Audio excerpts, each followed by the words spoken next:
Hello dear student, কেমন আছো? I hope প্রত্যেকে শুধু ভালো নয়, ভীষণ ভালো আছো। স্ক্রিনের ওপর একটা প্রশ্ন দেখা যাচ্ছে, তাই না? প্রশ্নটা কি বলা হয়েছে দেখো, sine square 30 degree, sine square 30 degree plus sine square 45 degree plus sine square 60 degree equal to 3/2, সেটা আমাকে দেখাতে হবে। ওকে, তো চলো লেফট হ্যান্ড সাইড থেকে শুরু করি। লেফট হ্যান্ড সাইডে কি রয়েছে? Sine square 30 degree. আচ্ছা, সাইন 30 ডিগ্রি এর ভ্যালু কত? অবভিয়াসলি সাইন 30 ডিগ্রির ভ্যালু হচ্ছে 1/, কত? 1/2। ঠিক আছে, তো তার এই হোল স্কোয়ার করলাম। সাইন 45 ডিগ্রির ভ্যালু কত? অবভিয়াসলি 1/√2, তার এই হোল স্কোয়ার করলাম। সাইন 60 ডিগ্রির ভ্যালু কত? √3/2, তার এই হোল স্কোয়ার করলাম।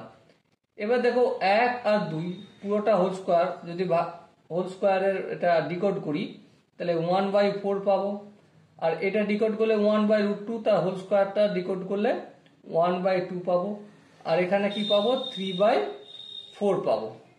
এবারে দেখো যদি ক্যালকুলেশন করি, 4 2 4 এলসিএম নিলে অবভিয়াসলি 4 হবে। 4 কে 4 দিয়ে ভাগলে 1, 1 কে 1 দিয়ে গুণ করলে 1, প্লাস 4 কে 2 দিয়ে ভাগলে 2, 2 1 কে 2, প্লাস 4 কে 4 দিয়ে ভাগলে 1, 1, আর এখানে 3 1 কে 3। সো কি পেলাম আমি? 3 আর 2 5, 5 আর 1 6/4। 6/4 এই দুটো একটু যদি কাটাকাটি করি, 3 দুগুণে 6, 2 দুগুণে 4, সো আলটিমেট কত আসলো? 3/2 ইজ দ্য ভ্যালু। ওকে, তো আই হোপ প্রত্যেকে এই কোশ্চেনের যে কনসেপ্ট ভ্যালু পুট করে করে করতে বলা হয়েছিল, সো ভ্যালু পুট করে করে করলাম, প্রমাণিত হলো left hand side and right hand side both আর ইকুয়াল। ওকে, তো এরপরও যদি কারো কোনো জায়গায় বুঝতে অসুবিধা থাকে, তার জন্য একটাই কাজ করতে হবে। কি কাজ? কমেন্ট সেশন রয়েছে, কমেন্টে অবশ্যই জানাতে হবে। আর দেখা হচ্ছে নেক্সট সেশনে। ততক্ষণ পর্যন্ত ভালো থেকো, সুস্থ থেকো এবং জয় হিন্দ।